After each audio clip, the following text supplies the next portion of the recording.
We got to keep going with our excellent program, so please come on in. And while I'm babbling a little bit, I'll let you know that we have a fantastic session about to start. We have a great luncheon keynote today with Charity Whedon. And then for those of you who are going on the tour, right after lunch, please report to the registration desk, and then we will get you out to the bus for the tour. And hopefully everybody's going to get a lot out of that. Some really cool stuff at the Glen facility. So hope you're looking forward to that. And tomorrow, please do come back tomorrow. We have some more great sessions. We will be talking about providing power in space. We'll be talking about lunar communications. Let's see, extending the borders of human space exploration. And something that's pretty damn important is radiation protection. You know, if we're going to be out there for a while, got to keep our humans safe. So with that, we're going to get started with our next session. This one is about building a sustainable workforce. It's critical to the industry. The space industry is poised for tremendous growth as new capabilities like satellite servicing and refueling advance, and new government missions like Artemis take flight. So sustaining this industry requires a strong and vibrant workforce and calls for recruiting and retaining not just engineers and computer scientists, but also non-STEM professionals like medical professionals, lawyers, welders, things like that. So this session will focus on what STEM and non-STEM capabilities are needed to sustain the industry and what it takes to ensure the space industry recruits and retains the best talent. We'll start first with a standalone talk by Casey Swales and then get into a panel discussion. Casey Swales is the Deputy Associate Administrator at NASA, acting as the agency's Deputy Chief Operating Officer. She establishes the overall strategy, framework, and structure for NASA's integrated mission support portfolio and builds and advances the agency's industry partnerships. With more than 19 years at NASA, Casey has had substantial involvement working across multiple NASA centers and with many of the agency's human spaceflight programs. Casey holds a Bachelor of Science in Management from the Georgia Institute of Technology and a Master's of Business Administration from Duke. So welcome, Casey. Thank you.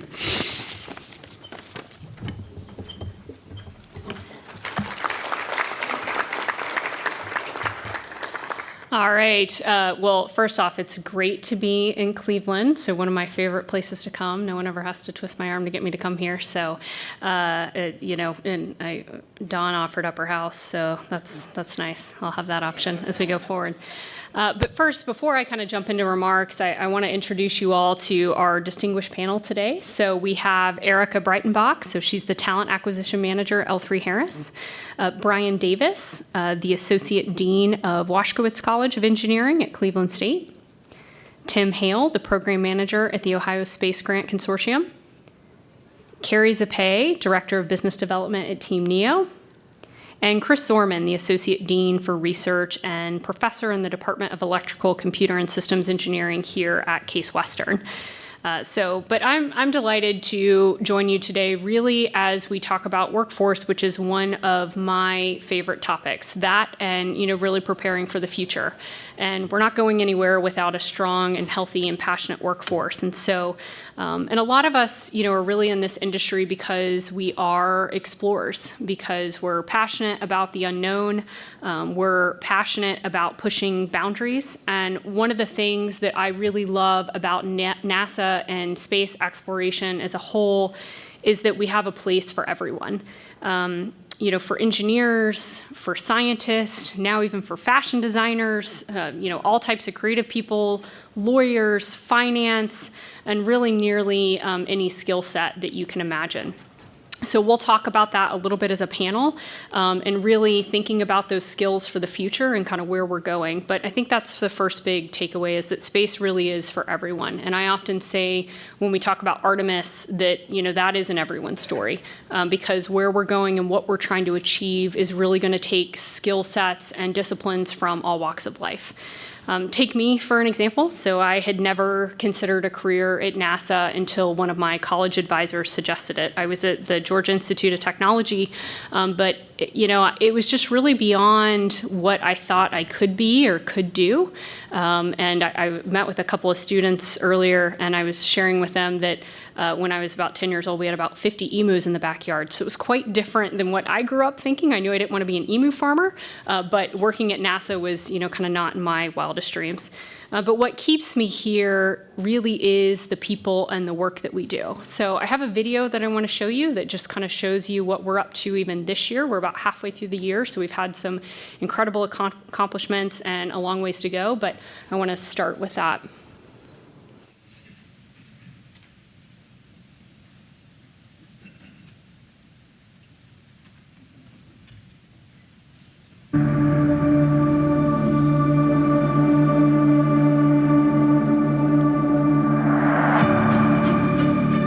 It's a new day in space exploration.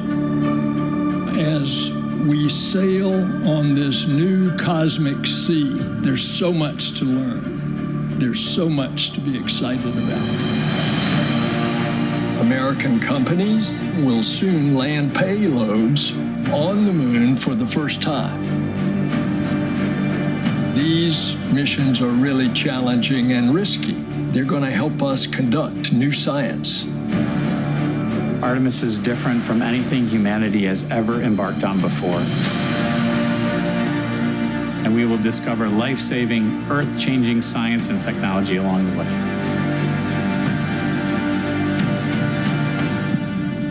We're delving deep into what science can be achieved by humans working together with robotic capabilities and future infrastructure to support a long-term human presence at the moon. The main purpose of the International Space Station is to perform science. The fact that we'll have two companies able to provide the opportunity to reach low Earth orbit, but it'll change the way we look at how we fly to space. The more we learn about the Earth and the more we understand the processes that affect it, the better we can plan for the future. The needle-nose jet, the X-59, it will revolutionize the aviation industry. We will show what is possible when we dare to reach distant cosmic shores. And we are in total solar eclipse, and this is absolutely breathtaking.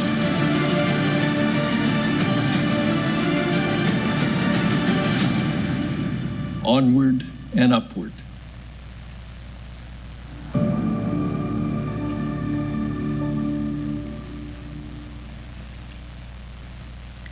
So one of the students asked me earlier, said, hey, some of my friends think it's kind of nerdy that I'm in space and they're not really excited about it. But I don't know how you watch that video and not get excited about what we're doing and all the cool stuff, both on and off the planet.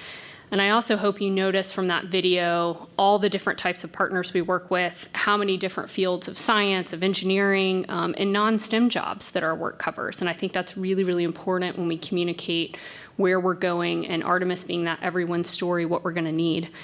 And at NASA, we've been talking a lot about the future. We've been talking about the year NASA in 2040, and what our value proposition is as an organization to our workforce. And one of our promises is to continue to engage our workforce with inspiring work, and work where our employees have the opportunity to make the impossible possible and to explore the unknown.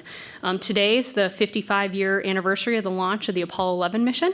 A few days later, on July 20th in 1969, humans walked on another world for the first time. And now here we are preparing to go back. And just last week, we celebrated the 2-year anniversary for the first images that we received from the James Webb Space Telescope, which launched on Christmas Day in 21. Aeronautics, the first A in NASA, is where we're doing amazing things to make air travel faster, safer, cleaner, quieter. The first flight of the X-59 aircraft will take place later this year, in which we'll use quiet supersonic technologies to fly over communities, creating a sonic thump instead of an annoying sonic boom. At least that's the goal. And I'm personally excited about it because I'm just wondering when I can get to New York to LA in about half the time.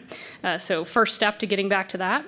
But next year, we're going to send 4 people on a mission around the moon for the first time in more than 50 years. And as you all are probably aware, that flight is Artemis 2. And it includes Reed Wiseman, the commander. I got to see Reed's first flight out in Kazakhstan. So just an incredible human. Victor Glover, who will be the first black man to go to the moon. Christina Cook, who will be the first woman to go to the moon, and Jeremy Hansen, who will be the first non-American to go to the moon. So even when you just talk about a workforce and where we've been versus where we're going, that's very different. And one of the exciting growth areas that I've seen in the last decade is the expansion of private industry in low Earth orbit. And it was interesting as I was talking to those students, anyone that's 23 years in age or less has not known a time where we have not had people on the space station orbiting Earth since they were born. And that's just really incredible to think about. And so when we think about what we're doing in low Earth orbit, that's the piece that really gets me excited. So what does this all mean when we talk about the workforce? And now I think it's really a matter of making sure that we keep up with all of the growth that we're seeing across the space economy to meet the demand. Making sure that we are recruiting a diverse set of talent, making our organizations a place that people really want to stay and grow. I was talking to one of my mentors. I have a reverse mentor, and she's an early career, and just was asking her thoughts and opinions on the workforce yesterday, and some of the things that she threw out, gender differences. If she was like, hey, in the past, you might not have necessarily had a conversation with a female around egg freezing and career and family planning, conversations around neurodiversity, how you think about different types of diversity issues in the workplace that you wouldn't have necessarily seen in the past. And so it was interesting just to even get her perspective on her opinion of what she sees as kind of those biggest challenges. NASA has been the best place to work for 12 years in a row, which is really incredible. But one of the things I often talk to our leadership team about is that having a compelling mission can't just be that. I think that's a huge piece of what we do, but we cannot assume it's just our record that's going to carry us forward. We have to define that future that we want, and we have an opportunity to shape it. And that all starts with our workforce. And that's really the focus of an effort we're going at the agency right now called NASA 2040, in which NASA leadership is really taking a unified approach to making sure we're driving those changes to ensure that NASA remains a preeminent institution for research, for technology, for engineering, to lead science, aeronautics, and space exploration for all of humanity, I think, in a way that really only NASA can do. And we've placed an emphasis on putting people first in that. And that's been really huge. That's been a pillar of one of the pieces of what we're working on, making sure that we are demonstrating what we value to our employees, what they mean to us, and creating an environment in which they can thrive. And really taking a hard look at ourselves and making sure that we are doing those things and creating that value proposition that we are going to have that healthy workforce in the future. And I think the other piece is we have to recognize how much our industry is evolving and what that means for them and for their workforce.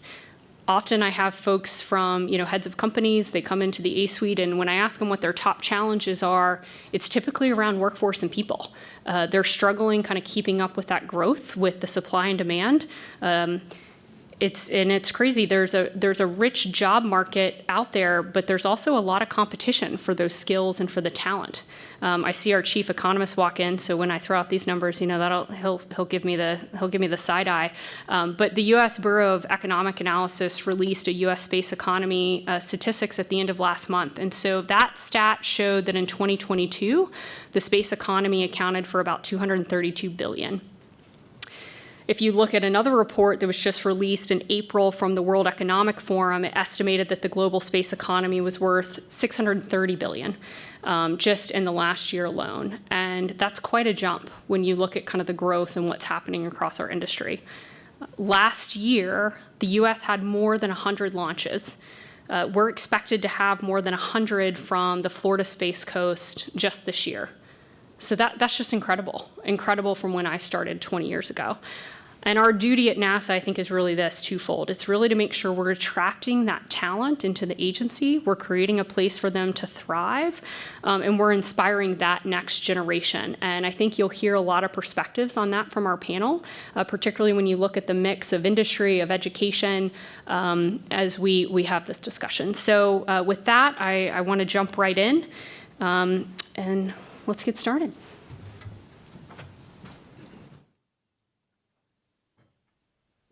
Right. So, the focus of today's session is really around building a sustainable workforce. And I got to tell you, when I heard that, I was like, what does that mean? And I actually asked my mentor, my reverse mentor, that yesterday. I was like, what does that mean to you? And that's how we led into that discussion. But I want to start off by talking about the future. As I said, that's something we've been focused on a lot at NASA. So for you all, as you think about the future of your organizations, if you're architecting kind of from the right on that future, what does that look like for you? What do you see as the future needs for space in terms of where the industry is going? What does that mean for skill sets?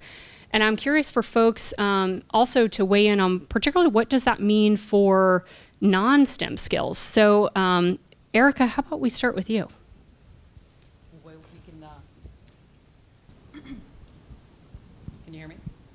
Said to give it a minute, it'll wake up. Do you want me to count to 60? No, there you go. There you go. All right. Hi, guys. My name's Erica Breitenbach. I work for L3 at Harris. Most of my answers will be talent acquisition based. That is the fancy word for recruiting. I'm not an engineer by any stretch of the imagination, but I have worked in government contracting for about 15 years. I've been with L3 Harris for 7. So definitely a multi-part question for that. One piece of that building, I believe a lot of us have kind of touched on this quite a bit, is really building out that next generation workforce. So for a company like ours, that really means building out co-ops and interns, essentially building out the people that we would potentially hire when they do graduate. That is really a future plan. The other piece of that would impact right now for, say, folks in the middle of their career is really working with your hiring teams, really working deeply with your company to find people who maybe have 2/3 of the skill set, half of the skill set. Could those people in 18 months to 2 years build out the skill set specifically for space? Space is not something that every person in engineering has. That's not something that every engineering department is specifically working on within every university. A lot of times those are skill sets, in my opinion, that I've really seen built out on the job. So I truly believe that we can build that out in almost a 2-part way. But also for that, having hiring teams that are really looking for skill sets that are a little bit outside the brand. I know we chatted a bit about things, not just specifically engineering, not just people who are directly building these pieces, folks like myself, working within our business and our industries, finding people who maybe have technical expertise but have maybe never hired someone working for space, finding someone who has, some of that skill set that they can actually build out. Even especially in a lot of what we do, working with legal pieces of that. There are legal implications to anything that we do with the Department of Defense, with any government contracts. So really making sure that those teams are in place, finance, accounting, things along those lines. Working in finance, accounting, it's very different when you're working in government contracts as opposed to, say, working in the commercial world.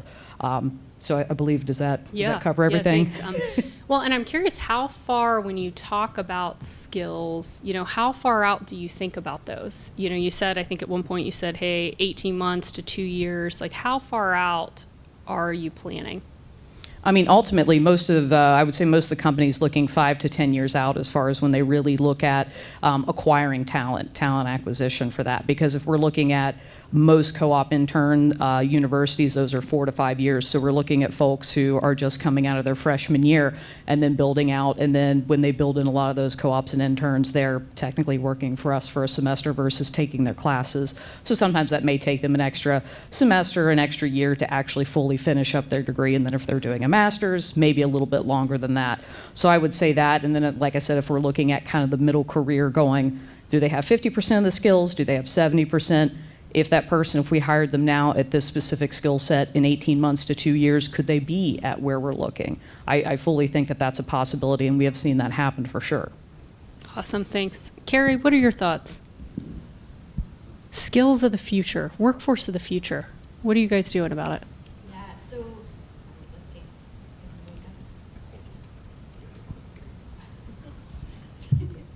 On the table is Chris's suggestion. Okay.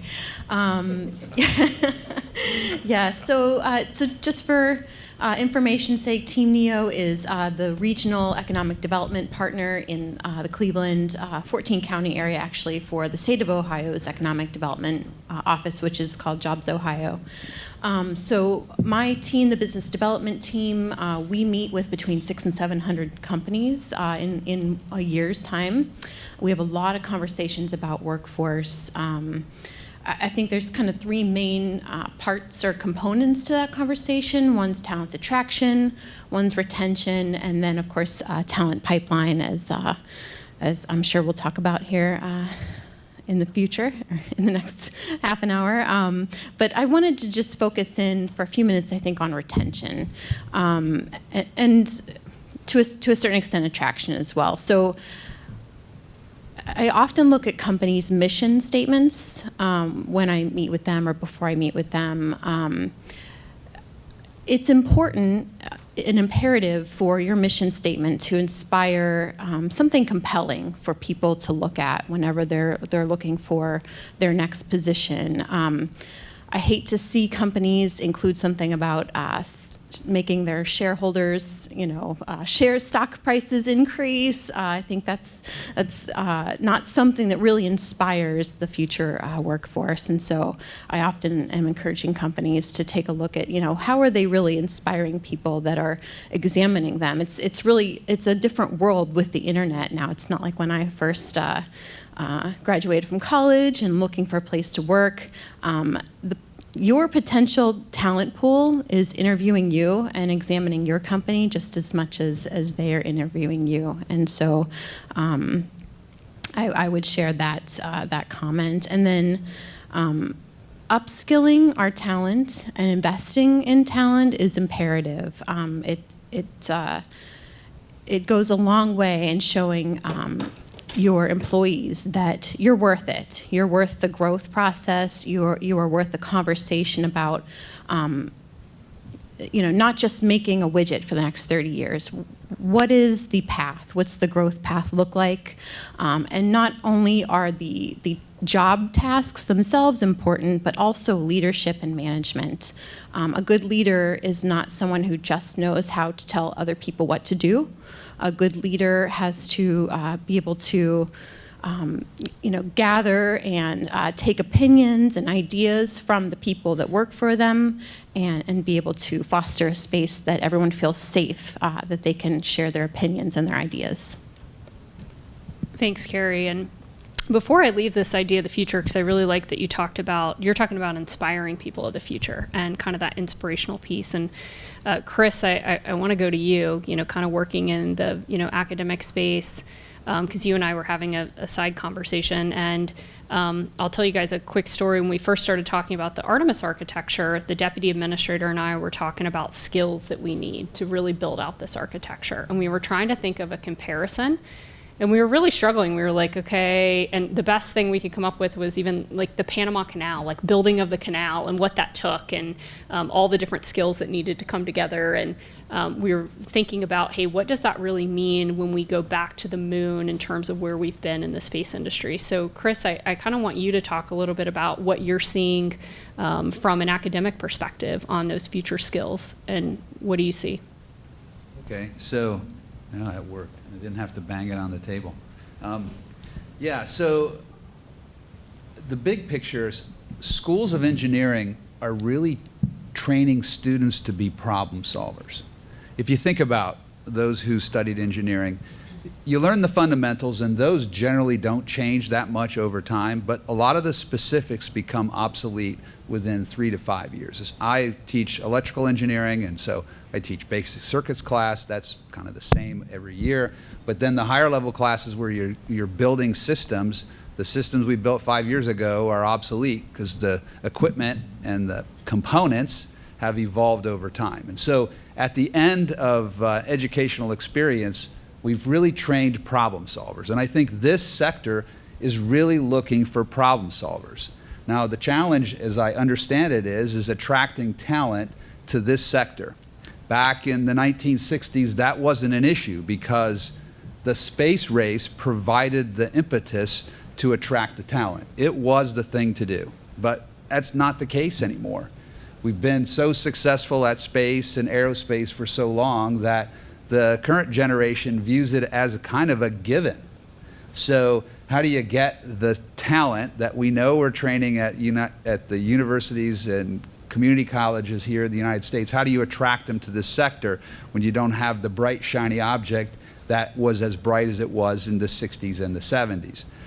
I think it's not so much to lead with the phrase or the title space. I think that can scare off students who are working in electrical engineering and looking for viable jobs that solve problems. And if they don't see electrical engineering in space, even though it's there, if they can't envision it, then they likely will go and seek employment somewhere else. And they might say, well, space, that's for the students who major in aerospace engineering, because we do have that as a discipline, and it kind of monopolizes the conversation. I see some students over here kind of like, yeah, me might be right. It's not that the talent isn't there, you have to figure out how to attract them. And I think we're kind of on the edge of where that might not be such a problem anymore, because space is moving from exploration, where it's kind of maybe it's a big sector in one sense, but a small one in another, towards development. And so if you envision, let's say, a community on the moon, it's no longer a lander and a rover and an astronaut walking around for a short period of time and then flying, but it's actually a vibrant community that has sustainability issues, communications issues, healthcare issues, and all those issues that we have here on Earth ported to the moon, and that will attract talent because there'll be problems to solve that are associated with the various disciplines in engineering. So I don't know if I answered your question. No, yeah, that was great. And I want to go down this thread of what you talked about of attracting students to this sector. And we had a short dialogue in kind of our prep session leading into this around this idea of kind of supply and demand. Mr. Hale, would like to go to you to talk a little bit about this. As we talk about the space sector kind of growing rapidly, you know, that's one of those interesting topics, right? When we think about the skill sets that are needed in the workforce, and we think about the demand side, you know, what NASA's demanding, what commercial companies are demanding, and then you think about the supply available. Are the schools, colleges, universities providing the right supply? Are we signaling those right supply and demand, signals out there? Is that clear? Are we mismatched? Because what I'm hearing, from Chris is, hey, we're really struggling getting students to go into the space sector. So wanted to get your thoughts on that, and are there any initiatives that you guys are doing to make sure we have that right supply and demand balance? Thank you, Casey. So yeah, within the space sector, or really within STEM in general, you need a variety of disciplines. You need people that are holistic in their approaches of, right and left-brained, analytical and creative. And I think, with the commercialization of space that's, approaching us, and we're getting there closer every day, you require students that have a variety of skill sets. Like Chris was saying, you're going to need a variety of disciplines for different problems that may arise. Or, even myself, before I got with the space grant, I was pursuing hospitality management. And I would have never thought that there might be hospitality in space, but every day you hear about, well, we're going to eventually have people staying up there, and space tourism is going to become a thing. So, there you go. There's an avenue that opens up in and of itself. But going into that too, how do you fill in the supply and demand for the type of workers and students that we need? I think it really comes down to changing the perception of what it is to be in STEM and the perception of really what it means to explore space. You have perception issues with students to where maybe they think, oh, I'm not a math or science kid, I don't understand these subjects, but really math and science are baked into pretty much everything in society. You just kind of peel back and see what those layers are. So on the Ohio Space Grants nature of that, we have a program called Stepping Stars, and it's a multi-state engagement project where we're partnered with our New York and Nebraska space grants. And how we're getting students engaged and kind of peeling back their perception of STEM is, we've partnered with Great Lakes Biomimicry because, we adapt so much from nature and make our technologies better as a result. So when you kind of show kids, hey, you like bugs, you like plants, you like animals, well, look at all the different adaptations that they do that we can borrow from. Look at how the Fibonacci sequence plays into so many naturally occurring events. And then they're like, oh, wow, and you start to kind of blow the lid off, what they think STEM is. And most importantly, too, I think connecting students with role models, people that, look like them or come from similar backgrounds, showing that it's not just one type of person in this world that is, a scientist or an engineer. There's many different people from all different walks of life that become those people. So I think really just kind of basically showing students all of what really the full breadth of what's out there can bring them in, and showing them that there's a wide variety for you to apply your own skills and talents to what you can learn as well. Thank you, that's excellent. And some of the students that may be in here, they asked, how do we get engaged outside of just internships? So that's a great example. So Brian, would like to go to you, also in the academic sector, and really kind of expanding on this idea of supply and demand and kind of what you're seeing. And, as Tim mentioned, changing the perception of what it means to be in STEM. You're probably not seeing that as much in students that choose engineering, but keeping them in engineering, I'm sure there have been challenges there. Sure, but let me first of all say, Tim, you've just made my student's day here. She's a student from Mount Union who's working in my lab this summer on Fibonacci sequences. So to answer the question, I want to say two things, basically. Yesterday, we heard about the valley of death as it applies to commercializing products. You have an idea, you're all excited, and then things start falling apart, and you go through this valley of death, and eventually, hopefully, you come out.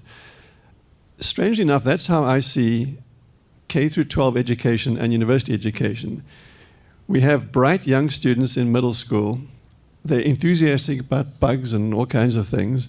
And then they get to high school. Sometimes in the high schools, they're dropping physics programs. I mean, for me, this is shocking that you can go to a high school that does not have physics.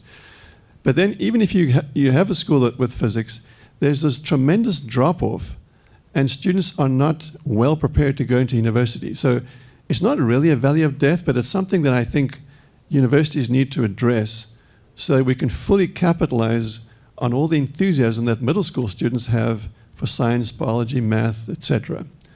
So I think universities as a whole are going to realize that they can't just wait for people to walk in the door. They need to reach out into schools and tell students about science and space and the excitement that we all feel in this room here. So that's one comment. The other comment I'm going to make, and I'm kind of spilling the beans here a little bit, but I did check with the higher-ups at Cleveland State that I could even say this. But at Cleveland State, we're going to completely change the way we educate students going forward. And what I mean by that is, in the past, you used to get a degree in mechanical engineering or a degree in civil engineering or computer science. And that's how the Ohio Department of Higher Education sees things. You get a degree in a field. We're saying, let's scrap that. Let's get a degree where you have half of a mechanical engineer and half of an electrical engineer, or half of ethics and half of data science, or half of mechanical engineering and half of physics. And so this is so new to the state of Ohio that they're still trying to figure out how to process this. But we have 19 proposals, apparently at the last stages of approval at the state of Ohio, where we will attract students who come to our university and do a hodgepodge of things, 2 different degrees, and they leave after 4 or 5 years with training in multiple areas. And I'm saying this because I've spoken to a number of colleagues from NASA Glenn here, and they jokingly tell me that they recruit a mechanical engineer, but that person ends up doing electrical engineering or communications. And I think this is inherent in the real world, that you may have training, but when you get your first job, you need to do things a little differently. And so we're at Cleveland State thinking, why don't we train people from the get-go? You don't have to just focus on one discipline. Do something that's applicable to the real world. And so hopefully the state of Ohio is going to approve these. Otherwise, I've just gone and got egg on my face here. But but we'll see. I think that is the way to go in the future, is to better prepare people for the jobs they're actually going to get. What I love about that is you're really training students to be systems thinkers. Yes. And really getting them to think across disciplines, that it's not, this is just my one piece and somebody else over here does this other piece. I mean, that's really what you're talking about in these half ethics, half, data science piece. Well, just on data science, and I made this comment yesterday when I asked a question, but the disconnect there is that in general, professors at universities who have been there 10 or so years are not well trained to educate the next generation. So, because data science is changing so fast. So that is another challenge, and for industry as well. How do you recruit people to come work in your industries and utilize the tools of artificial intelligence and machine learning, et cetera, when it's changing every day? So, so I think we need to cut across disciplines and certainly combine ethics, because when you get into large data mining, ethics becomes really important here. I mean, I think we all have medical records. We wouldn't really want, them shared with the rest of the world, and that's the reality, that we are developing methods for analyzing data that have never been done before. So we want to educate students at the cutting edge, cutting across disciplines, and preparing them for the future. It's a multifaceted challenge. So let's pull on the AI thread, because that is the hot topic in the workforce right now. I know it's certainly something we had an all hands recently specifically devoted to AI, and it was very popular, widely attended. But let's talk about the evolution of that. What are you doing strategy-wise? How is that shifting the way you think about your workforce needs, whether it's recruitment, retention, what you're doing for the workforce? How are you leveraging kind of that to your advantage, and what are you doing about it? And I'll open that up to anyone on the panel.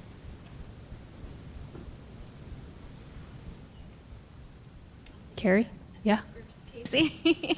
I think our organization, as we've been meeting with manufacturing companies for so long, we kind of have, maybe a little bit of an edge because we've been talking about automation for so long. Automation within manufacturing equipment, manufacturing processes. So, there's certainly a level of fear, I think, by companies. What does this mean? How do we use it? Some people in the company are using it while others might not be yet. Even within our own organization, we're trying to address how do we use it, communications and et cetera.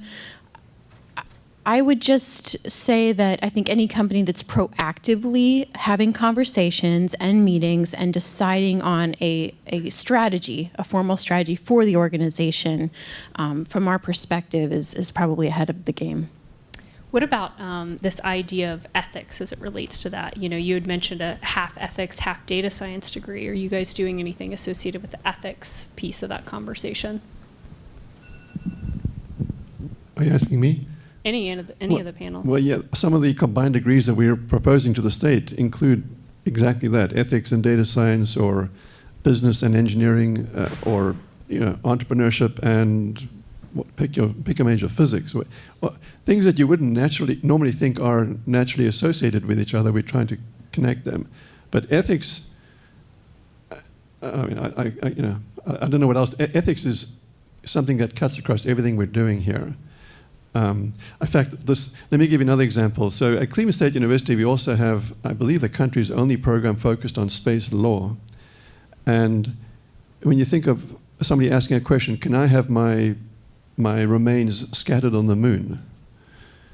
That's a question that probably most engineers haven't thought about. I mean, you have to think about how to get the ashes to the moon, but is it ethical, is it legal to even do that? And so I actually asked the head of our Space Law Center, I said, could we have ashes scattered on the moon, and is it ethical and is it legal? And his answer was, it has already happened. Schumacher's ashes are on the moon, and as long as you're not disturbing the ability of others to take up residence on the moon, there's nothing unethical about it. But I mean, maybe this is a crazy example, but the point, though, is that we need to think about things that we may never have thought of before. And and ethics cuts across everything. Well, and I think when we talk about future skills, systems thinking about these challenges that we're going to run into, I'll bring up another one, advertising on the moon. NASA, we are going to be buying services on the moon, where we may be one of many customers. Do we care if a company we are buying services from puts a NASCAR logo on, maybe a rover? Do we care if it's, maybe more of a controversial advertisement, like a cigarette ad or something like that? And so those are the types of things when you think about the skills that we're going to need, that systems thinking. Like you said, hey, engineers probably wouldn't have thought of that in the future. That might be something that they have to think about. So when we talk about skills as it relates to diversity of teams, where we're going, what initiatives or what things are you looking at as we think about kind of diversity of the space workforce, or what practices have you seen that are really successful in kind of building that diverse pipeline of skills and of the workforce? So I'll chime in here on this one. As I mentioned with the Stepping Stars program that we have, one of the major thrusts of it was based off the NASA Kids solicitation, and they wanted us to target the underserved communities. And it's so true that, you have so many great minds that are untapped just because they didn't have the exposure, excuse me, they didn't have the exposure to the people, places, ideas to inspire them. And, because it takes the inspiration for them to start tugging on the thread and, getting into the different fields that they want to get into. And I think it's so important, too, that we engage with all of our student organizations at various universities, like NSBE, SHIP, ACES, et cetera, to let them know, what's available and guide them and foster them along and give them the resources they need, whether that be, mentorship or financial aid. And I think mentorship is a huge thing as well. People that are willing to put themselves out there, take the time of day to coach and support a student. And, and I mean, mentors come in all shapes and forms. Typically, they can be professors or members of industry, but, we all have mentors in our own lives as well. So just people that are willing to go to bat for us and show us the right way, I think is super huge. And seeing maybe people that, look like them or they can aspire to be that they might not have seen in the past. I'll add one more thing. Speaking about cutting across barriers, we have an example where faculty in chemical engineering and civil engineering have got together to figure out a way of recruiting students from community colleges to come to Cleveland State and give them a very high-tech problem to work on. And this funding came from NASA through the Science Mission Directorate, the SMD, not to be confused with STMD, which is the Space Technology Mission Directorate. But that whole effort is geared towards allowing community college students to develop coatings. These are boron nitride coatings or carbon nanotube coatings that provide shielding from gamma radiation and protect electronic circuits and protect other things on the spacecraft. So there's an example where community college students are working with chemical engineers, chemical and civil engineers, along with partners at NASA Glenn, to do some pretty advanced research. And we're hoping that this becomes a pattern where community college students in general can see a pipeline to get them to work with NASA projects in the future. Thanks, Brian. And we have about 10 minutes left, so I want to open up to the audience for any specific questions they may have. What burning workforce topics are on your mind for our panelists?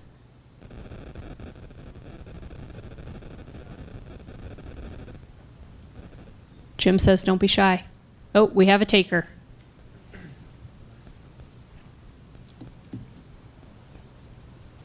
Yes, appreciate it. Larry Knauer, Sierra Lobo, and having just moved back to Ohio from operating the Test 3 contract for NASA at White Sands, my perspective, obviously, over my career has changed a lot, but our workforce down there is about 30%, 40% technicians. I'm not hearing any discussion about building the technical workforce. That is critical. If you look at the statistical data, there are about 4 times the number of technicians as there are engineers actually in the aerospace workforce.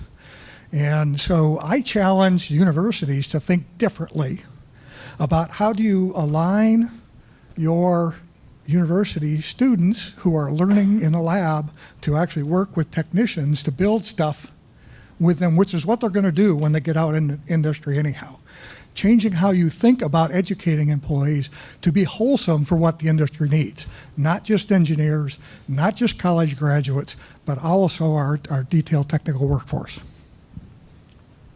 That's a fantastic point, and that's something we've heard from Marcy Kapter's office here in Ohio, as well as at the national level with NASA. And so one thing that we're doing to address that is actually at our community colleges. Our community college scholarships were traditionally utilized, for students to get their associate's degrees and, help them move along to a 4-year university. But since hearing about the technical workforce needs, we have opened that up to our scholarships being used for certification programs. That way, students have a glimpse that, hey, I don't have to just be, in an office all day. I can actually be in the plant working with these items, making things physically happen, and as well as modifying our current manufacturing workforce, showing them, hey, if you're worried about your job transitioning out, we've got programs at various schools that we've got funding for, and you can transition over into a completely new career, and as well as probably make more money. So great point. Chris, do you have any thoughts? Yeah, I've given a lot of thought to this, because there is a role for the universities to play in the training of the technician, and I think the person who asked the question kind of hit the nail on the head as to what the university's responsibility is. We need to train, at least in schools of engineering, engineers that know how to work with technicians. Now the question is how do we build out the technician workforce? And I'm not an expert in this, but I remember when I was in high school, my high school had a very vibrant vocational education program. They were ripping apart cars, tractors, and all that kind of stuff. It was the maker space of the day. What's happened in the 40 years since I was in high school? High school's transitioned to training people on computers, and they jettisoned shop, and they jettisoned those vocational education experiences, because I think the United States thought we were going to transition our economy towards a service economy that was going to be tech. Well, we were fools. We're right back where we started from, kind of. And I think the solution, or a solution, is to reinvigorate the vocational training that would happen at the high school level, because there you can capture the students who want to become technicians and pursue a community college-based education versus a university education. And we have to offer those opportunities, and right now I think the burden is on the community colleges to do what the high schools used to do and to do what community colleges need to do. And I think they're stuck between a rock and a hard place. And that makes it even harder for us at the university level to figure out how to train engineers that are going to work with technicians. So I'm a big advocate to invigorating those vocational training programs at the high school level. And I know there are out there, but I don't think they're anywhere the scale they were in the 1950s, 1940s, 1960s. I see some gray hairs nodding their heads, so you know what I'm talking about, right? Yeah, absolutely. And I would love to enroll in one of those classes too, because I'd love to know how to fix a car from the 1960s or a tractor from the 1950s, not a car from the 2020s, because they're just too much electronics. So I think that's That's what the nation needs to do. We need to figure out how to do vocational training at the high school level. And I've seen companies step up and play a role in this regard too. Several space companies now are developing apprenticeship programs, partnering with community colleges to bring over technicians so that they can work on, get their hands dirty on hardware. So I think companies play a role here as well. Eric? Yeah, I can speak to one little piece about this. So one thing I can say that locally that we do is we do have engineers who will engage with high schools. I recognize I'm at a university, but this is a little bit against the grain. You can come out of high school, start as, say, an assembly technician at my company, make $22 an hour, live at home, save up, get tuition reimbursement through L3 Harris. Build out what you want to do, get an associate's. Maybe it's not in engineering, maybe your passion is in legal. Still work at the company. If it is something that the company deems, necessary for the business, they will reimburse you for that. Me getting underwater basket weaving degree is probably not going to pass, but it is a way that we see a lot of folks will build out. Essentially going into the workforce, you get the hands-on experience, you build out into engineering, you're already in. You've already just built out your degree to move up within the company pretty fast.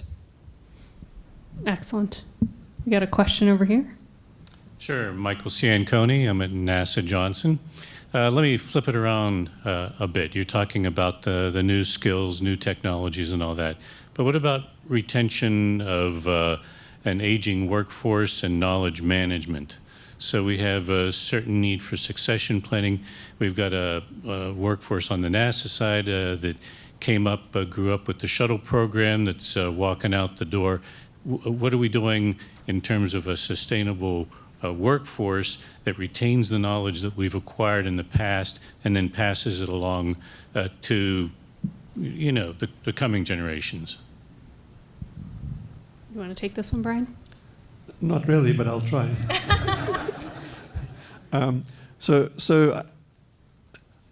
Because I'm one of those individuals, I think there was a question this morning about how different aircraft would look in 4 or 5 years' time, and I think I can apply that to universities. I think they're going to look very different in 4 or 5 years' time because I think they're going to offer a whole lot of these things called micro-credentials.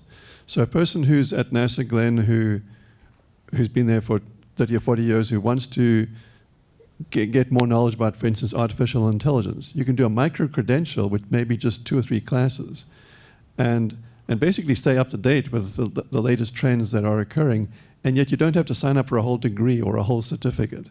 So I think in the not-too-distant future, micro-credentials will be commonplace across all universities, just keeping the workforce fresh and up to date. Hey, I think that's a great example where, when you talk about skills, and this came up in my student session too around, hey, how do you continue to grow and build new skills? And I think that's a great example. And I think it goes to retention. I think if people are engaged in the work that they're doing and have those skills, they're more likely to stay longer. Carrie? Yeah, I was just going to add, I think, there's so many conversations that we successfully have removed the stigma of talking about. And I think the next thing on the list should be retirement. I think there should be this open conversation, if you're, and I'm, maybe 20 years away from retirement, maybe a little less, but, start that proactive conversation with your HR person and help them be able to maybe bring someone on board, maybe 6 months to a year before you're away from retirement, and that way you can start readying that next group of employees. Thanks, Carrie. Any other thoughts from any of our panelists? Yeah, so one piece that my company does is any of our co-ops, interns, new graduates, we do partner them with those more tenured folks. We've even done different pieces in the past where maybe someone retired, a year later they said, hey, can I come back and work part-time? A lot of times they will come back and work part-time and really work deeply with our interns and our newer graduates, those who are fresher to the career and into the workforce. That's something that I've seen really build out, and it's really honestly very fun to see people multi-generations apart, having a blast, really truly learning from each other. So passing that knowledge on to the next workforce is really imperative.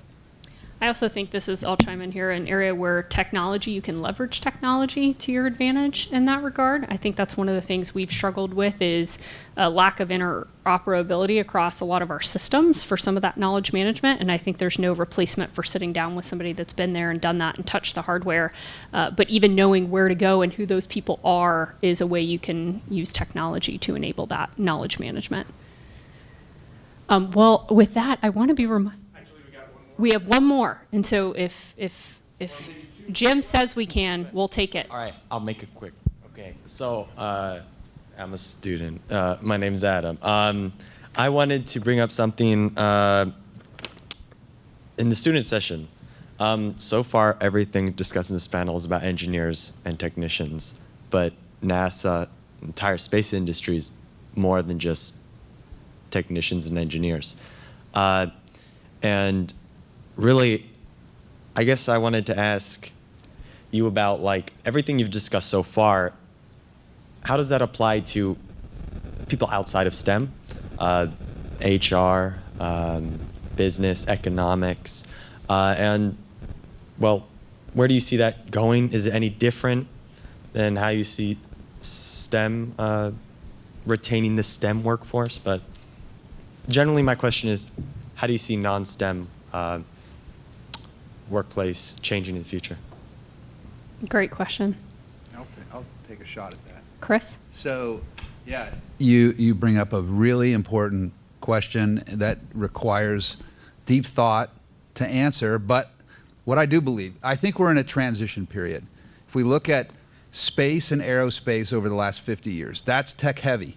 We're developing technologies to do things that haven't been done before. We're still doing that, but instead of the more of the one-off kind of activities that we've had in the second half of the 20th century, we're going to set up a base on the moon, we're going to populate the moon, then maybe Mars. So we're going to create societies. And I think that will attract those from non-STEM fields that see opportunities there, because the STEM component can't answer those questions on how people behave, interact, the rules of the road on the moon and in space and so on and so forth. And so my guess is there'll be plenty of opportunities for non-STEM oriented people to work in those places, and they'll be very exciting because it'll be different than what we have here on Earth now, which is already established. So I'm not actually worried about that. The question is when do we begin to trigger it? When does somebody make the move to do that? And I don't have the answer to that, but I think it starts with Artemis. So, yeah, lots of good stuff ahead. I think in many ways we already are. And, you know, we're probably teeing up Charity perfectly with her policy background. I mean, I think in many ways we already are. We're already wrestling with these challenges. You say rules of the road. There aren't really rules of the road. I mean, that is part of the challenge of what we're trying to figure out, you know, today. And it has already started. We're running into these issues all the time, whether you're talking about, you know, legal challenges. You brought up human remains, the advertising one I brought up, space sustainability challenges. You know, are you responsible for bringing your stuff back from the moon if you plant something on the moon? So I think we're already running into those, you know, today. One more quick question with equally quick answers. Excellent. Thank you. I'm Howard Green. I'm with the Ohio State University, the Star Lab, George Washington Carver Science Park. Brian, you mentioned an analogy that I'd never heard drawn to grades 9 through 12, and I won't share it with my K-12 colleagues, that grades 9 through 12 being perhaps the valley of death. But there's a sense of truth in that in terms of our creative problem solvers who are engaged and working on problem solving through middle school. Somehow we're losing them when we get to high school. And I just wondered if the panel had some more, I know I heard mentoring being suggested. Are there thoughts or suggestions about how we continue to have that engagement and that preparation through the high school years so that we truly have those creative problem solvers who are getting out of high school? So I've thought about this a lot, and I think part of the answer is that in middle schools, kids take part in science fairs, and in high schools they do not. And maybe this is a trivial answer to your question, but I'm a huge fan of science fairs and engineering fairs. In fact, so much so that I created my own one 13 years ago, and it's been held every year since then. But the whole idea of coming up with a science project or any kind of problem and solving it and then presenting it to the public kind of engenders excitement. And high school kids at the moment do not feel obliged to do that kind of thing. So maybe that's a trivial answer, but I think science fairs can help in this regard. How do you also meet students where they are, though, in that excitement, right? How do you embed that with the things they are excited about?